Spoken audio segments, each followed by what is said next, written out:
Working It Out, a podcast show about diversity, equity, and inclusion in our workplaces, our communities, and our lives. A show where we put diversity and inclusion to work. Got problems on the job, we're working it out. Workplace got you stressing, we're working it out. Yeah, we're working it out, working it out, working it out.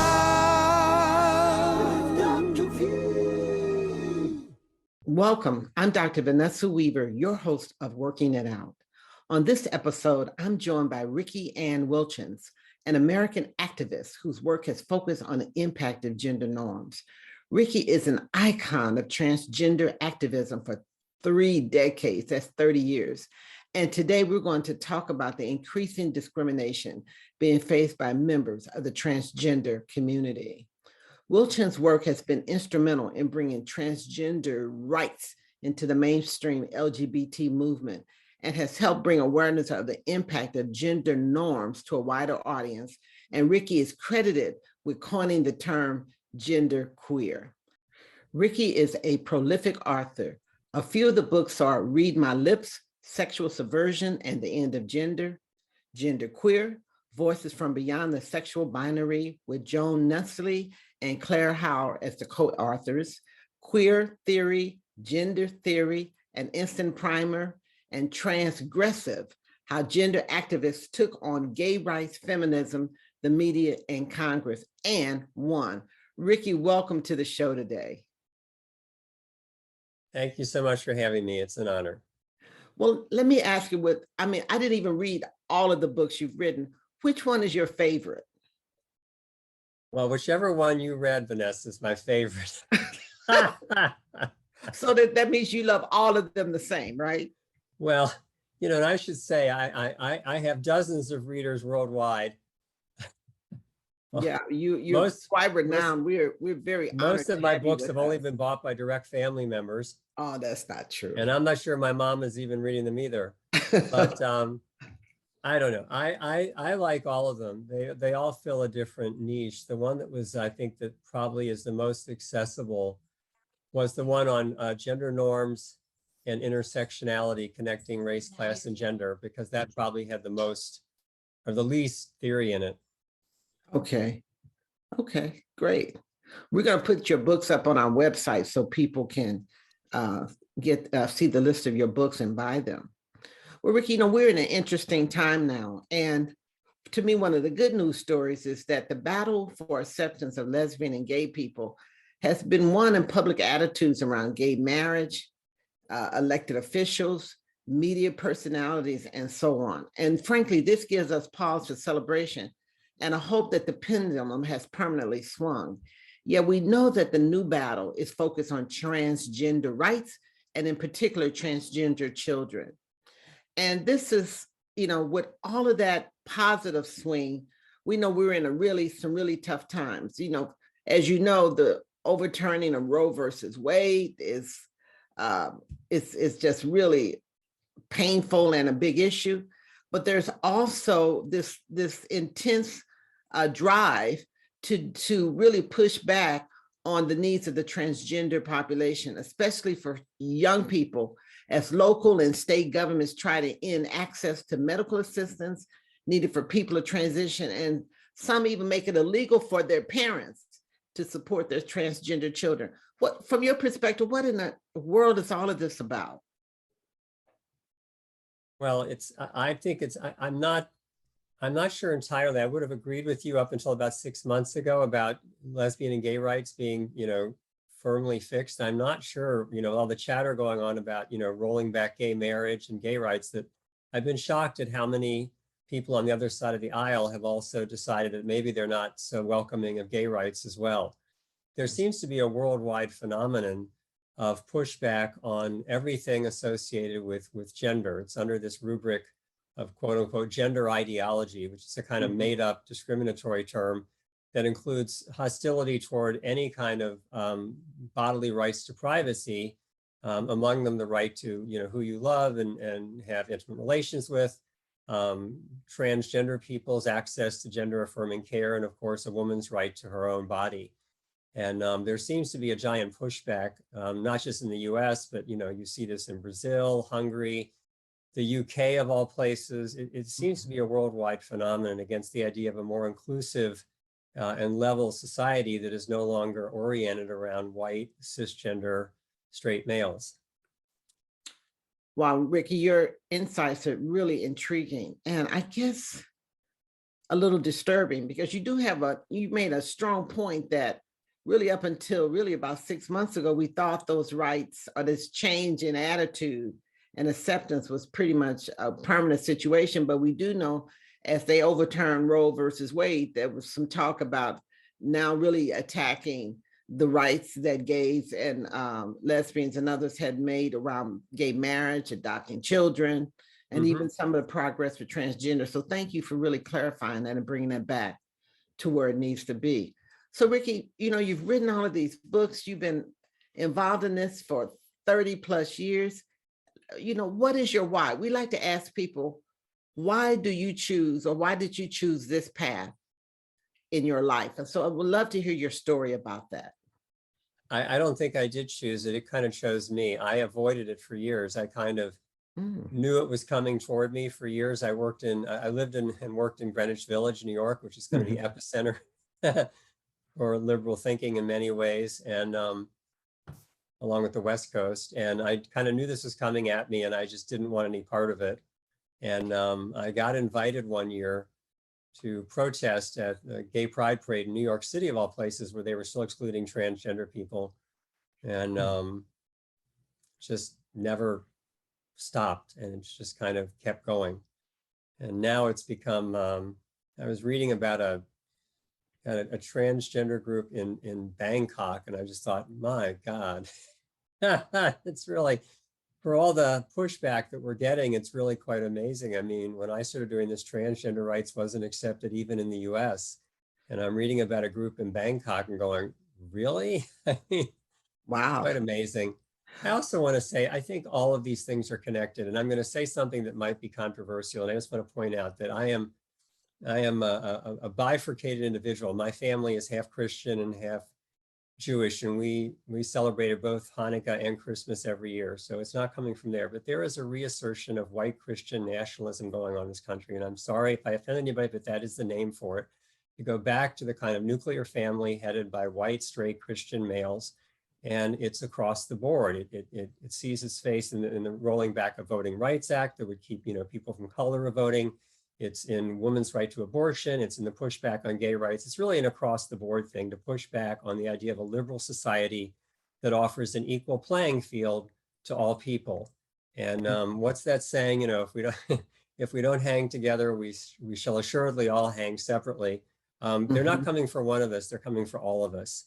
And I love when people say that trans rights are on the chopping block. They are. There's a special pushback on trans rights, but I don't imagine in any way that that's not of a piece of the pushback on a woman's right to abortion or on the rights of Black and brown people to vote in America. It's all the same.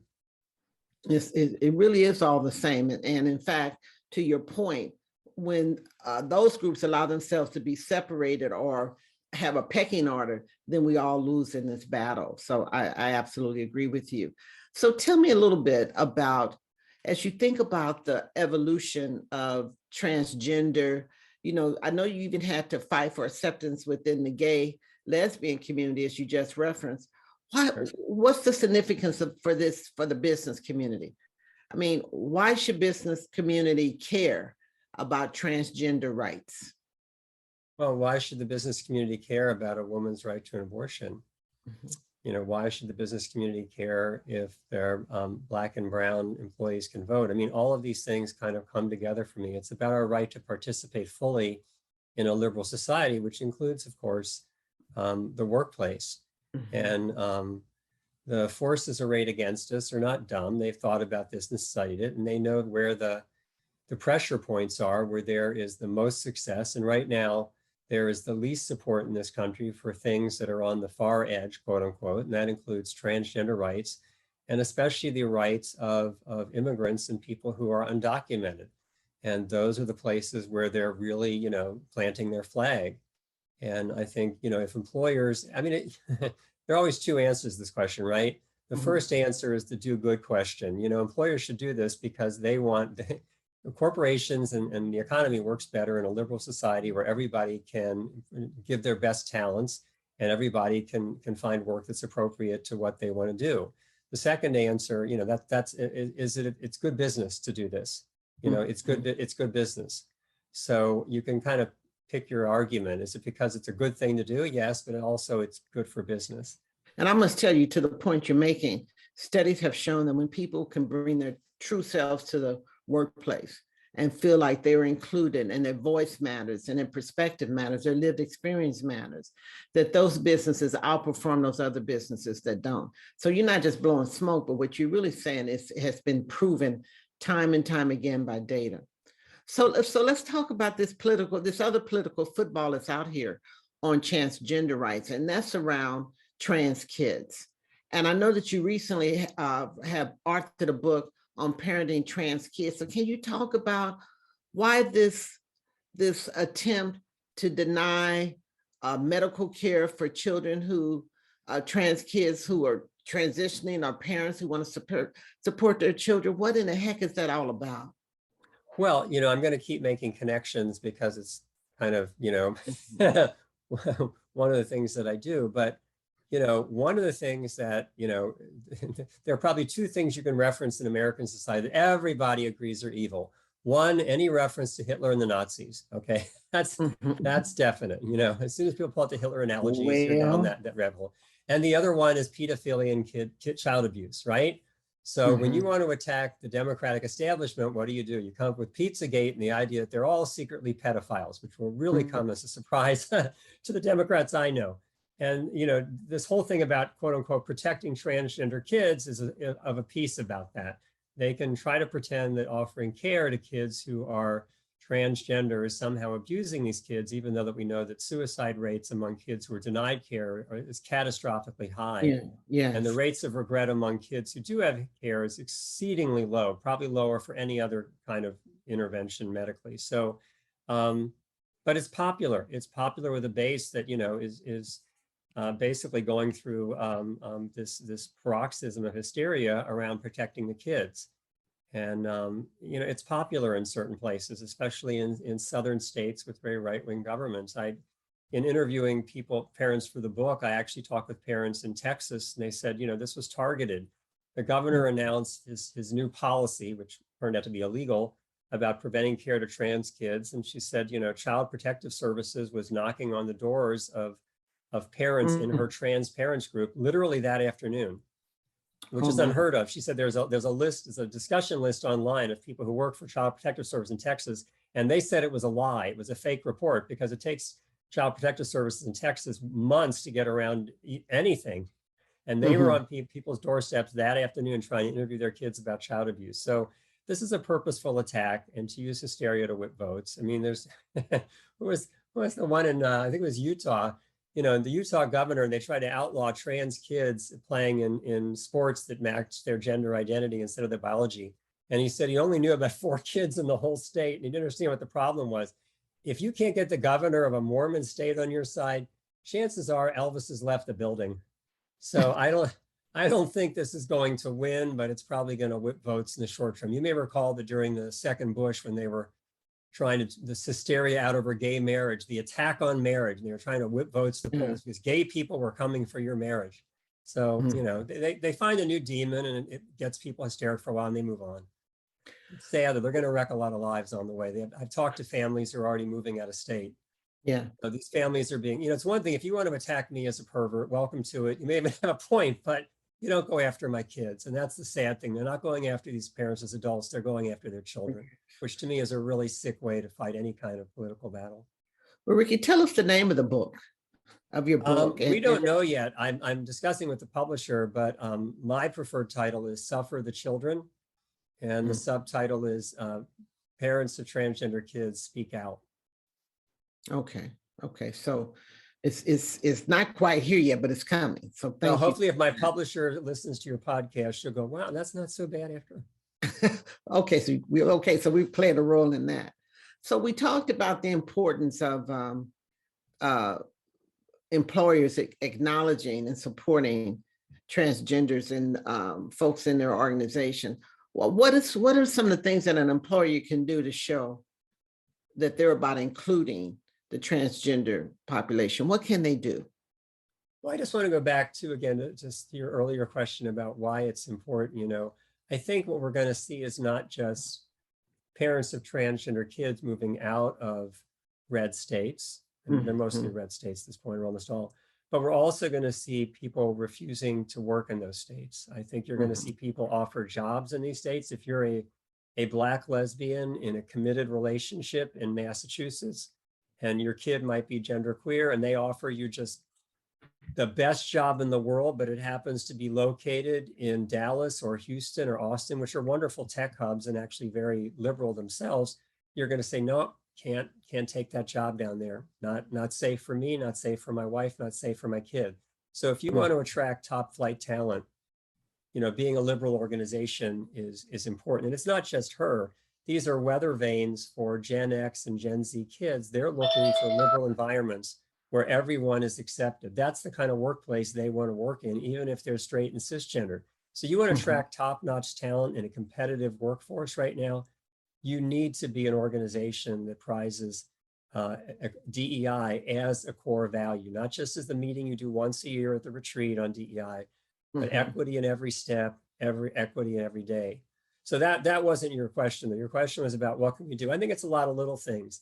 Encouraging people to share their pronouns. I was very happy that you all asked me twice to make sure what my pronouns were before we got on. Those little things are noticed by trans and queer participants, and even a lot of just younger kids who know that's just the way they roll. I think having gender neutral bathrooms, having equitable policies that support gay and transgender people and their rights in the workplace. These are all ways that organizations can signal that they are leading edge. And it turns out that organizations that are leading edge on issues like diversity, equity, inclusion often are the most competitive and also do the best kinds of thinking when it comes to being technology companies. And right now, every company, even if you're a car company, you are a technology company. So it's going to be the best way for companies to organize themselves in the future around DEI, and we are going to have to be part of that puzzle. Ricky, you just talked about as part of the examples of what companies can do, the one around using the gender pronouns.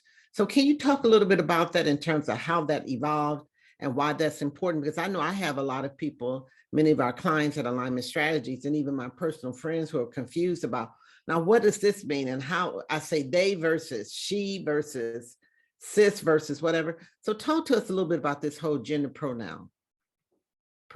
Well, there are lots of people, I'm kind of one of them, where their pronouns are not, and their gender identity, their sense of themselves as masculine or feminine, male or female, is not always apparent or doesn't always match the way you might see them.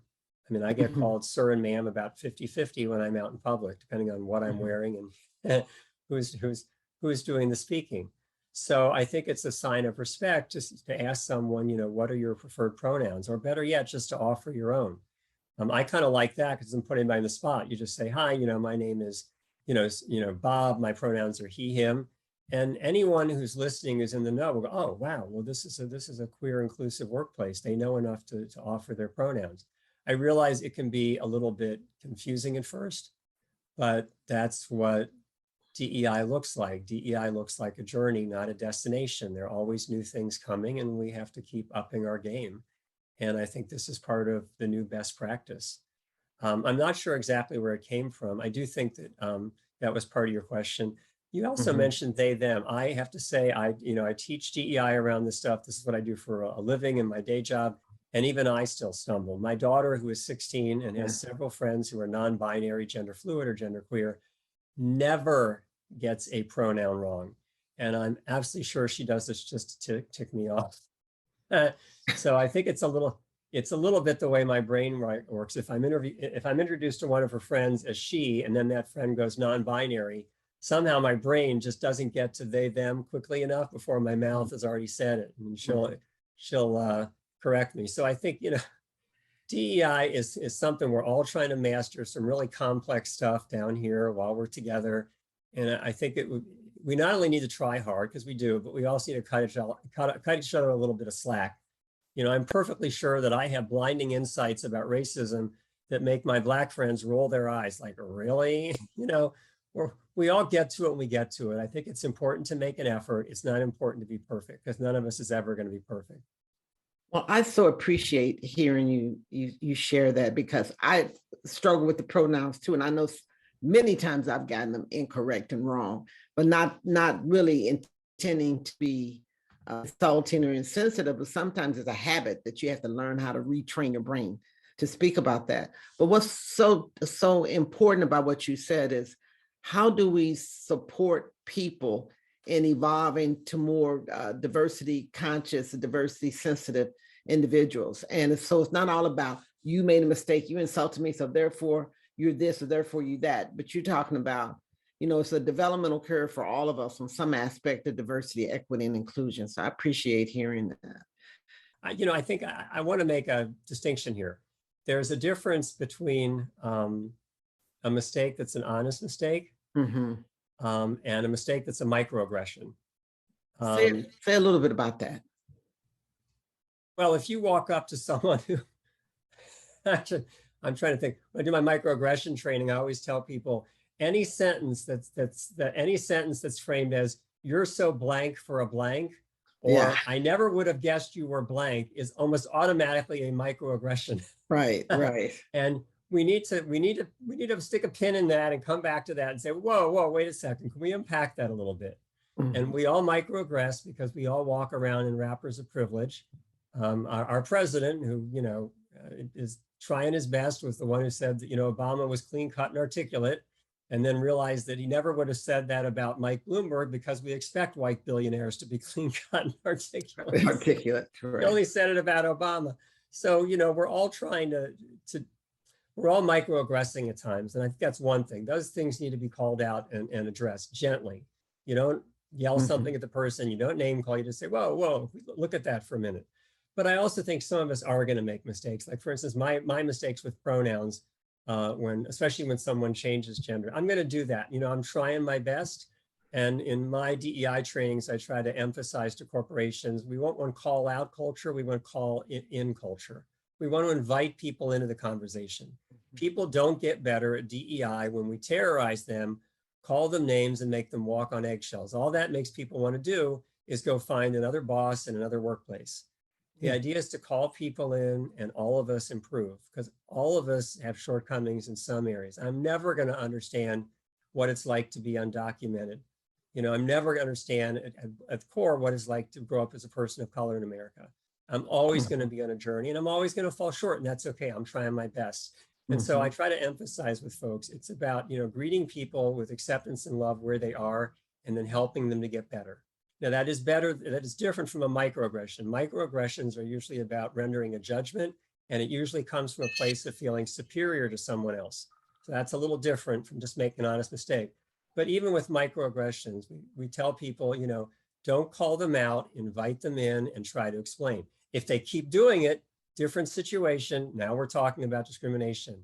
But honest mistakes are part of the DEI journey. And that's especially going to happen with something as complex as gender, because people are I talk to corporations that have figured out transgender, 20 years ago, and they are just flabbergasted about non-binary, gender fluid, and gender queer.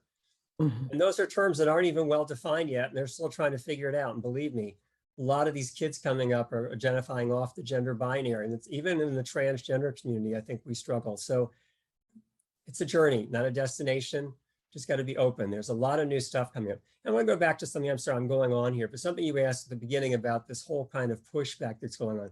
I think that's part of what terrorizes people on the right and people who are more conservative, is that the world is changing. We are finding ways to be a more inclusive society, whether you're a person of color, you're undocumented, you're transgender, you're genderqueer, you're disabled, whatever that looks like. We are striving to be a more inclusive society. That's what good societies do. When you do that, things change. And when things change, guess what?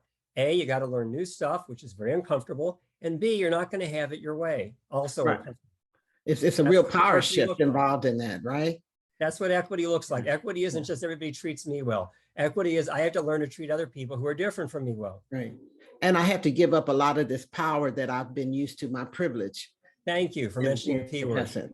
Yeah. Yeah. But, I notice when you talk about gender-based language and pronouns, you use a lot of humor. And I'm just curious, is that just how you are, your personality, or is that a technique that you've learned that allows more people to feel like they can come in and be a part of the conversation? What role does humor play in all of this? Well, first of all, it's just because I'm a wonderful human being, as I'm sure we can both agree. but Yep. it's not that funny, Vanessa. Anyway, but second, part of it is I'm a frustrated stand-up comic. In fact, I think I did the world's first transgender stand-up. You can still find it Really? online somewhere. Busboys and Poets in DC. But Oh my. yeah, but I never kept up with it. But the other thing is, I think people learn better when they're relaxed, and laughter is what helps people relax. It also brings us together. And one of the other things, you've probably seen it just in this brief conversation, I make fun of myself, because if I make fun of myself, if the DEI instructor doesn't get it right all the time, and I don't, then it must be okay that they don't get it right all the time.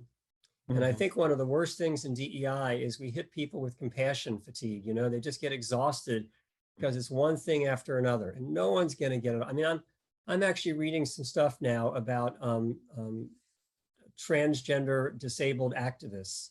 It's like, I had no idea about that part of the community, and I am just sucking it up like a sponge, but it's like, it's exhausting always learning about new and different people.